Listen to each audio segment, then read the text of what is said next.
Saja ke Pak Danif ya, ini tadi disebutkan bahwa salah satu strategi yang didorong oleh pemerintah melalui roadmap yang untuk penerapan CCS adalah cross border ya, dan salah satunya tentu Pertamina yang sedang melakukan atau sedang dalam tahapan preliminary agreement dengan ExxonMobil. Nah ini bagaimana pengalaman dari Pertamina Hulu Energi, Pak Danif?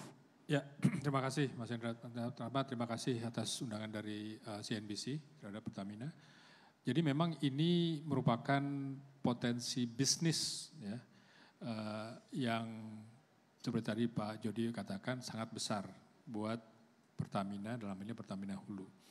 Bagaimana kita bisa menyediakan storage untuk CO2. Tadi kapasitas yang dimiliki Indonesia itu cukup besar dan Pertamina selaku pemain oil and gas memiliki WK terbesar, ini kita sudah melakukan beberapa studi dan ada satu yang memang kita kerjasamakan dengan Exxon, karena Exxon memiliki teknologi dan mereka lebih advance gitu ya. Kita melihat ini potensi yang sangat besar. Jadi betul kita sudah menandatangani namanya PAA, Preliminary Activities Agreement dengan Exxon untuk bisa menyiapkan storage capacity di Sunda Asri Basin. Ini aquasalin ya, jadi bukan old basin tapi yang baru gitu ya.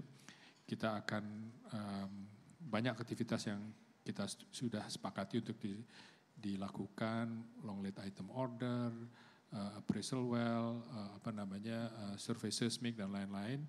Dan kita sudah kira-kira tahu berapa besarnya.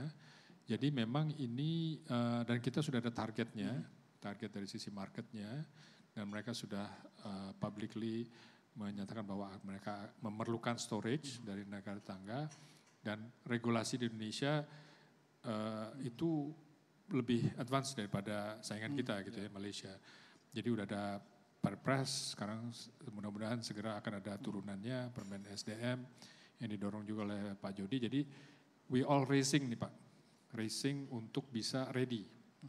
By the time the market emitter itu benar-benar serius bilang, oke, I need your storage, kita sudah perizinan sudah ada, storage analisa tekniknya sudah ada, tinggal kita berkompetisi dari sisi komersialnya. Jadi we are very excited dan kita nanti saya akan bisa berceritakan lagi bagaimana komitmen Pertamina untuk mengembangkan hal ini. Gitu. Nah, Perpres 14 ini inline dengan PAA yang digagas Pertamina atau mungkin ada yang ingin Pertamina ingin sampaikan ke pemerintah dari sisi regulatori ya, apakah ini sudah cukup sufficient gitu ya bagi proyek tersebut atau seperti apa Pak Danif? Ya, kita sudah lihat, kalau menurut saya seperti tadi Pak Jody katakan yang paling penting adalah turunannya, implementasinya, dan di mana ini kan di implementasinya dari permen dari SDM. Kita Pertamina dalam ini upstream sangat terlibat Pak.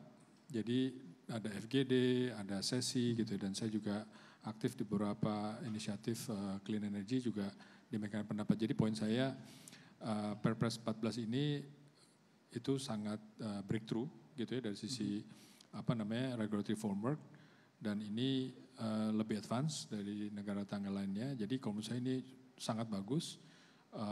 Tadi koordinasi dengan SDM, dengan KLHK dan juga PKPM. Nah ini turunan yang dari SDM ini yang kalau menurut saya yang sangat impactful ya, impactnya terhadap player seperti Pertamina. Ini juga akan menentukan kita bisa lebih kompetitif atau tidak. Tapi saya yakin dengan task force yang sudah dibentuk, dipimpin oleh Pak Jody, ini hasilnya akan sangat baik lah. Gitu kita sudah melihat, kayaknya draftnya baru besok ya Pak Jody, gitu ya.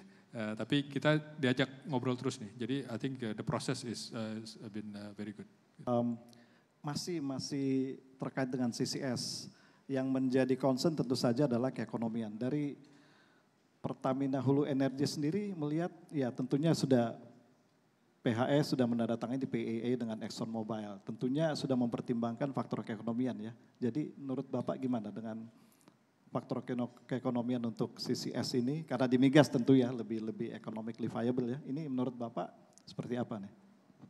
Eh, dari sisi keekonomian, walaupun ini masih early stage ya, tapi kita melihat ini memiliki potensi yang baik. Tadi actually baru hari ini tadi saya sit down dengan tim, tadi saya lapor ke Pak Jody. Tim saya nanya, ini target IRR berapa Pak kalau untuk ininya? Saya bilang will be as good as upstream gitu. Jadi poin saya adalah definitely well 2 digit gitu ya. Setuju ya Pak Jody ya? Harus Pak ya. Gitu. Jadi kita memang sedang mendevelop bisnis modelnya.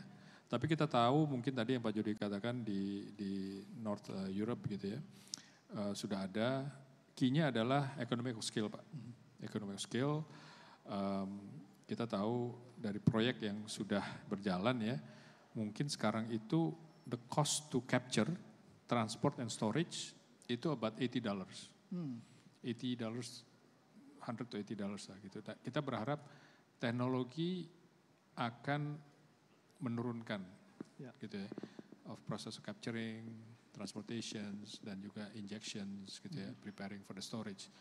Jadi memang kalau misalnya $180 untuk subsidized commodities maybe is a bit too high, tapi tadi kita percaya akan turun dan tadi license to invest untuk produk-produk yang bisa kita pass on to end customers ya, yang dimana bahwa produk ini is zero emissions gitu kan, itu kan demand higher premium gitu. Kita dengar contoh di mana ada steel company yang produce with either minimum or zero emissions, itu off-take-nya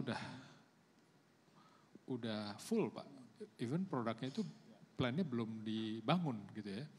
Jadi hal seperti ini yang seharusnya bisa menumbuhkan industri di Indonesia. Untuk oil and gas sendiri, saya yakin untuk Pertamina terus terang ini adalah new business, gitu ya. Is it going to reduce our emissions? Ini something yang perlu kita kaji lagi karena kan kita on the subsidized regime ya. Kita menjual ke kilang kita, kilang ke Patraniaga, ini kan on the subsidized. Nah ini mungkin kita perlu diskusi lagi, tapi yang pasti ini potensi new business untuk bisnis oil and gas karena memang yang memiliki kompetensi ini adalah perusahaan oil and gas. Yang tadi kita extract, sekarang kita inject. I think pretty much the same itu tuh Pak, ilmu Pak.